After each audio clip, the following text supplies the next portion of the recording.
Hello friends, welcome to Byju's. The discussions that we were having related to society and politics will continue. In today's session, we'll be discussing about pressure group and political parties. And both these things are very important part of a modern political system. We'll start with political parties and then we will move to pressure groups. When we will be discussing political parties, we'll be covering few key points. We'll understand what is the meaning of a political party, what is the definition of a political party. We'll see the features of a political party. We'll see why political parties came into being. What are their functions? How can we classify different political parties? What are the different kinds of political parties? We'll also look at the different types of political party systems. That is also very important. So all these things we are going to cover under political parties. Then we will move to pressure group. Under pressure groups, again we will see what is the meaning of a pressure group, what are some of its functions, what are some of its features. And a very important thing here, how a pressure group and a political party, they are different from one another. This is a very important thing. Many times you have got questions related to it. And this kind of question can also be there in your general studies paper. So we'll see this thing, this difference, political party and pressure group. Apart from that, we'll also see how different pressure groups are classified. What are the methods pressure groups used? How political parties or political institutions, they can be linked with pressure groups. So all these things we will cover under pressure groups. So this is the agenda for today's session related to political parties and pressure groups. So we'll start with it. So the first question here, what is a political party? All of us would have come across one party or another. Our news channels, they cover this thing only. All the prime time debates are related to this, political parties. You will have representatives from different political parties. So the question here is, what is a political party? We see political party around us, but what is the exact definition? Now if you look at it, a political party is an organized structure which promotes candidates, which contest elections. But why it is contesting elections? The main aim here is to capture power. So it is an organized structure which promotes candidates, participates in elections, and the aim here is to capture political power. Another way also you can look at it is, a political party is a group of people which is politically organized, and the main objective here is to secure and maintain for its leader control over the government. So it wants its own leaders to be part of the government, not only be part of the government but control the government. So these are two definitions of a political party. Keep one thing in mind, the main objective is to gain power. Another way we can look at political party is through the definition that has been given by Weber. A very specific definition. It also talks about certain features. So we'll see this definition. What according to Weber is a political party? So the first part he says is, it is an associative type of social relationship. So people are coming together for a particular goal. The membership in which rests on formally free recruitment. Associative type of social relationship. Membership is on the basis of free recruitment. It operates in terms of goal-oriented coordinated action. It demands from its members a rational direction of their behavior towards this commonly acknowledged goals. The nature of the goal differentiates political parties from other social groups. This is how Weber defines a political party. Now what are the meaning of these terms? He's saying it is an associated type of social relationship. People are coming together because they have certain goals in mind. A political party will have certain goal. Now the membership is on the basis of formally free recruitment. That means members can join on their own will. Voluntary membership, voluntary recruitment. If I want to be part of the political party, I can be part of the political party. So the membership is voluntary. That is the meaning of free membership. It is having certain goals. The members, their behavior should be oriented as per the goal. That is what they are saying. And it is this goal which differentiates it from other social groups. So this is the meaning of a political party. Free recruitment, voluntary recruitment, it has certain goals. It demands from its members orientation towards that goal. And since it has this kind of goal, it has some political goals, it is different from other kinds of social relationship. So these 4 points you keep in mind. What is a political party? So now we will see some important features of a political party. What are these features which sets it apart from other kind of groups? The main aim of a political party is to secure political power. It has to get political power, it has to acquire power. And it needs this power to pursue its goals. And to hold on to this power, it can singly hold it, but sometimes it might have to form alliances, it might have to enter into collisions. So it can be through only the political party itself can participate and it can hold on to power. In some cases, it might require cooperation. For example, alliances are formed. The National Democratic Alliance, United Progressive Alliances, they are alliances. Congress is cooperating with other political parties or BJP is cooperating with other political parties and then they are holding on to power. Now, political party, it forges a link between citizens and policy makers. How is it so? See, different political parties will have their grassroots workers. These workers will be working at the grassroots level. Now, these workers, they will understand the issues among the people. They will articulate their interest and they will take this forward to the policymakers. So this way there is a communication. Apart from that, the communication also happens in the opposite direction. If let's say you are drafting a policy, now that policy can also be taken to the people with the help of a political party. So two-way communication is there. There is a link between the citizens and the policymaker. And it is very important for a country like India, which is this large. We cannot have direct democracy. We will be going for representative democracy. And in representative democracy, everyone is not participating in elections. There is only few people who participate in elections. Participate in the sense who will hold on to offices. Others are going to vote for them. So those who are going to vote for them, they require some sort of political socialization. They require some sort of political education. So it is a political party which does this. It links people with the policymakers. Next important feature is a political party is also a clientele-oriented organization. What do we mean by this clientele-oriented organization? See, for a political party, there are some clients. Who are these clients? It is the people of the country. They are its clients. Any political party would want to increase its base so that if the number of people under its fold increases, that means it has greater support. So it tries to increase its base. And that way, it also gets benefited. People also get benefited in this process. But the point here is, people are its clients. It wants to increase its base. It would like to fulfill the interest of the people. That way, it can have more and more clients. So it's a clientele-oriented organization. The relationship that is there between political parties and the people, it is a mutually exploitative relationship. Both are basically getting benefited in the process. if more and more people join a political party, that means the hold of the political party is increasing. Any political party would try to increase its base. That is something we already saw. It's a clientele-oriented organization. At the same time, when people are joining these political parties or people are voting, their aspirations, their interest also gets fulfilled in the process. So both, if people are supporting the political party gets benefited. At the same time, when people support a political party, the political party is accountable to the people. It is responsible to the people. It might fulfill their interest, or it might benefit the people over there. So people also are getting benefited in the process. So it's a mutually exploitative relationship. Both, it's a two-way relationship. So these are the features of political parties. But what is the reason that political parties came into being? I told you, political parties are features of modern democratic system. How they came into being? What are the causes of formation of political parties? It is said that political parties are the consequence of social, economic, political modernization. How is it so? At some point of time, people were considered to be subjects. They were considered to be the subjects of the kings. So they had to fulfill different duties, but they might not have any rights. Over a period of time, there is modernization in the society. It is leading to modernization, political modernization as well.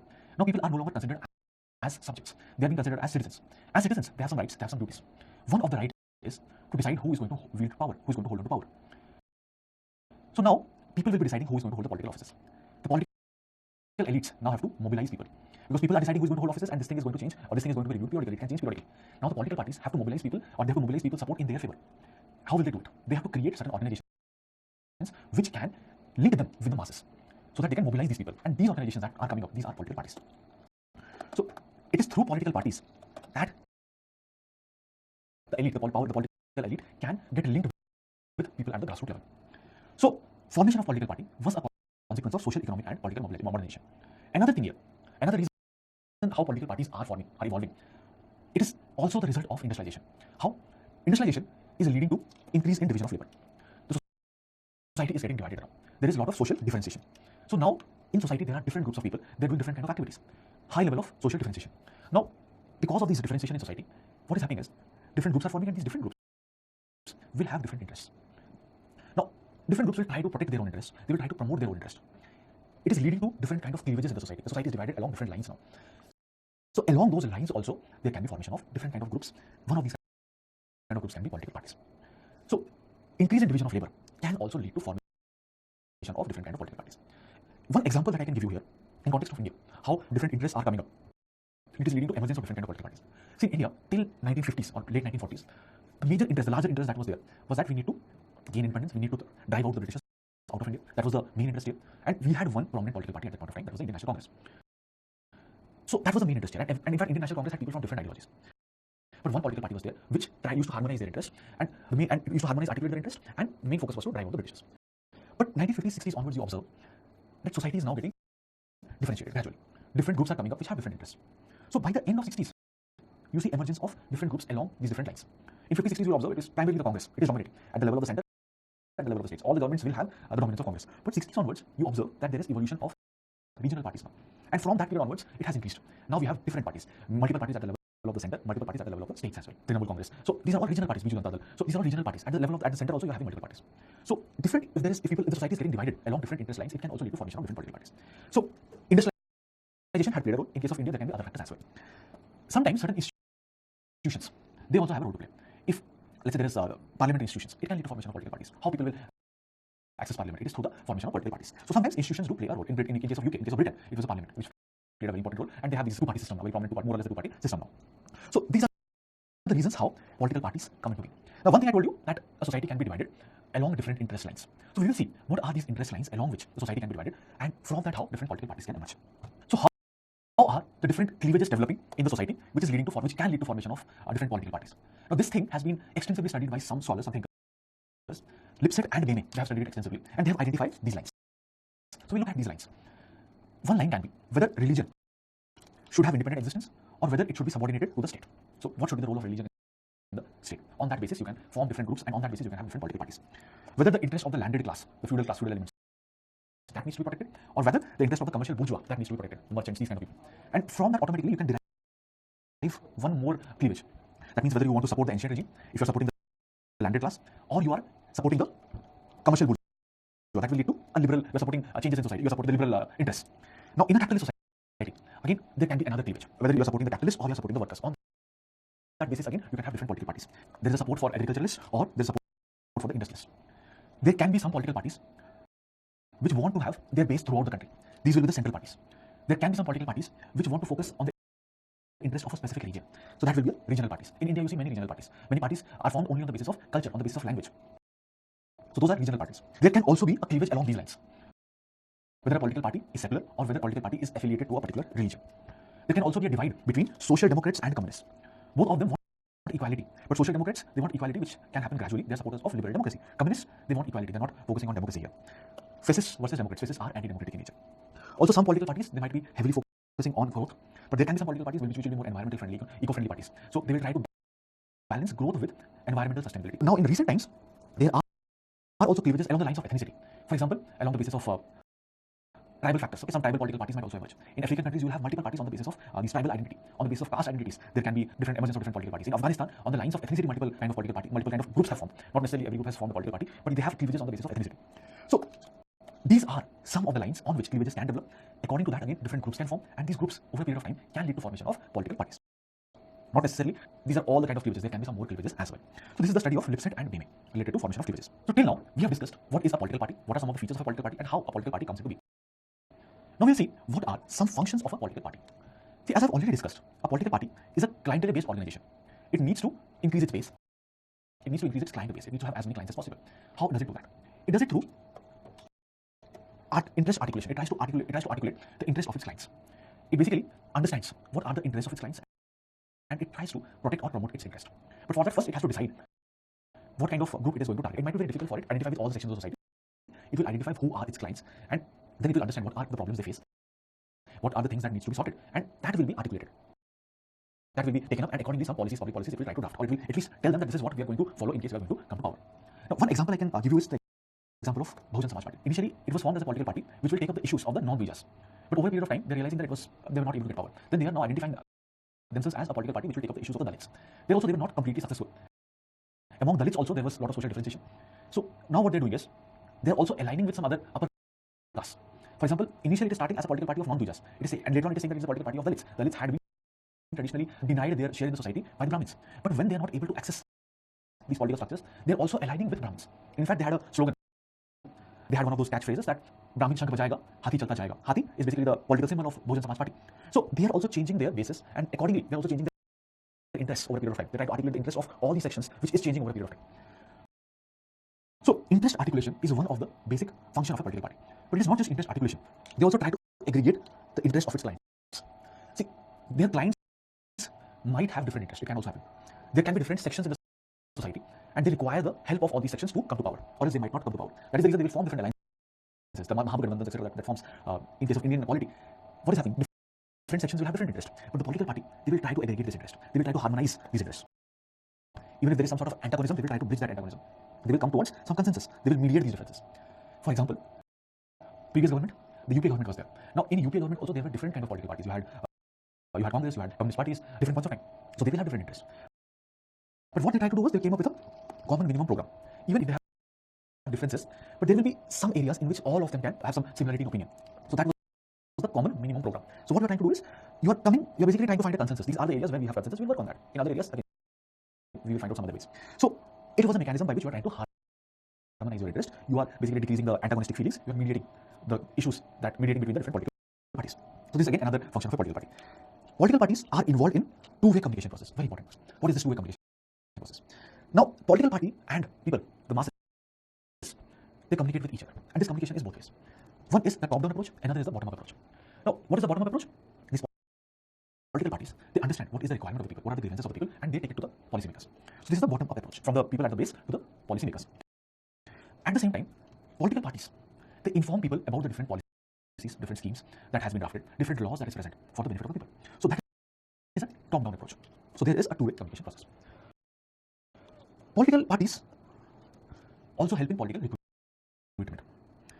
Many times these grassroots workers, they rise up the hierarchy and they are going to hold the important offices of the government. So different offices of government are held by political workers. So political recruitment also takes place, and that is also a very important function of a political party. Political parties also help in political socialization. What do we mean by this? So different values, different norms, different attitudes, they are inculcated among the people. Different political values, norms, attitudes are inculcated among the people through political parties. See, in case of India, for example, the literacy rates are not very high. People might not be very aware of the different political processes. It is the political parties which tell them. They have their grassroots workers, they have those cadres, they are the ones who tell people that see, this is your right, this is the way you can participate in the politics. So political socialization takes place. But at the same time, sometimes the political socialization can be different. The things that I told you, they're basically reinforcing the political attitudes that exist. They have their grassroots workers, they have those cadres, they are the ones who tell people that see, this is your right, this is the way you can participate in the politics. So political socialization takes place. But at the same time, sometimes the political socialization can be different. The things that I told you, they're basically reinforcing the political attitudes that exist. But sometimes the political socialization can also be different. Sometimes some parties or some groups can also tell people to revolt against the existing system. They might ask them to question the establishment. They might say that the present political system that is there, it is ineffective. We need to change it. So political socialization can also mean altering the process. There can be some political parties. There can be groups formed by Naxalites. Okay. So what they want to do, they want to overthrow the existing structure. So that can also happen. Alter the existing structures. They do not believe in the legitimacy of the constitution. They do not believe in the legitimacy of the present political parties. So some parties can form, some groups can form, which want to alter the existing structures. Political parties also have a very important role in ensuring national unity. How is it so? Now, through political parties, people get an opportunity to express themselves. It is a mechanism for self-expression. And in a country which is as diverse as India, this mechanism of self-expression can bind people together. Let's say, for example, there might be some places in the northeastern part of India, where people might feel neglected, that we are not getting due attention. It is through political parties that they might get some due attention. That way, there can be national unity.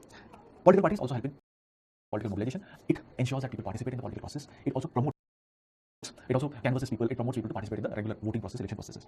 So it mobilizes people. So political mobilization is also one of the important functions of political parties. So these are the main functions of a political parties. Now, the next thing here, how do we classify different political parties? What kind of political parties do exist not only in Indian society but overall? Classification of political parties. Maurice Duverger, he has extensively studied political parties and he has tried to classify political parties along different lines. So according to him, political parties can be divided along 4 lines. One is caucus, another is branched, cell, and militia. Now, what is the difference between these kind of political parties?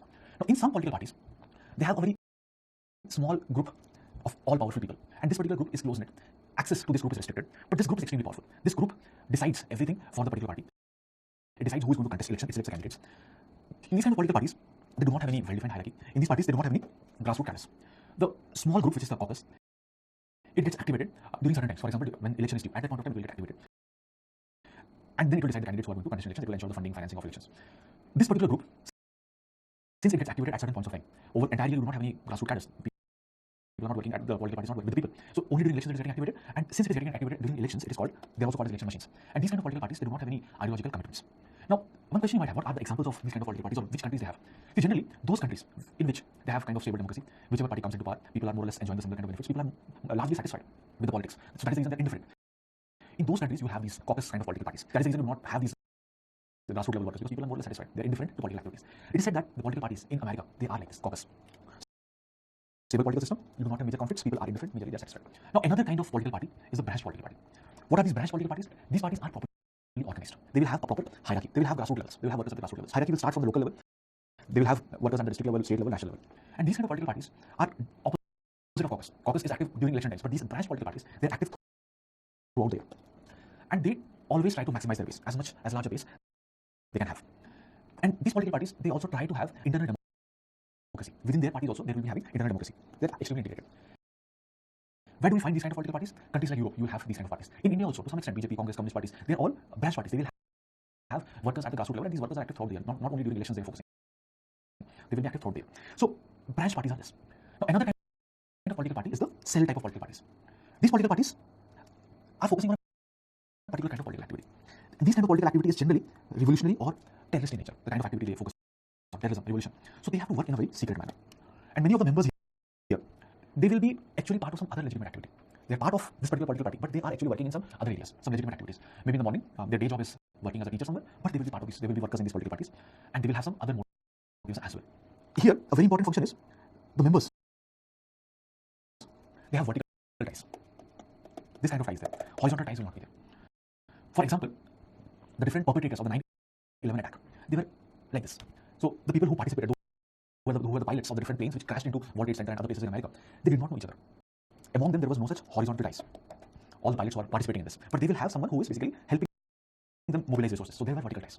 And one thing, all these people who participated in these terrorist activities, they also had some legitimate work. Some of them were part of some flying schools, so they had some legitimate activity. Also, they were part of these cells. So sometimes it is also called as the sleeper cells. Another kind of party will be militia. Generally, the fascist parties, the anti-democratic parties, they belong to this category. Initiated by Mussolini, later on Hitler also tried to follow this. They're organized along military lines, they openly resort to violence, they will be openly attacking their opponents. Another example from recent times is LTTE. So this is how parties can be classified as per Morris Trowajah. So how can we classify the different party systems? Now, one way we can classify is divide it along two lines, whether there is only one political party or whether there is multiple parties in the political system over there. Now, if there is only one political party, it is called a single party system. Now, if there are multiple parties, it is called a multi-party system. Now, within a single party system also there can be some differences. It can be a totalitarian party system, it can be a non-totalitarian party system, or it can also be a one dominant party system. We'll look at the finer details here. What do we mean by totalitarian party system? So in this, there will be one political party. There is no constitutional limit to its power. It controls all aspects of your life. All aspects not only of your political life, or your social life, economic life. Everything is controlled by them. There is no limit. It is said that during Mao's China, it was the case, totalitarian. Now also to some extent, it is totalitarian in China. In USSR, Soviet, at that point of time also it was a totalitarian party system. What is a non-totalitarian party system? Single party, but it will not be governing all aspects of your life. It is said that Spain under General Franco is an example of non-totalitarian single party system. But again, it is debatable. Some people say it was non-totalitarian, but then there are some other advocates who say no, it was totalitarian. Professor Luis Suarez, he says it was non-totalitarian system. Another type of single party system we can mention is a one dominant party system.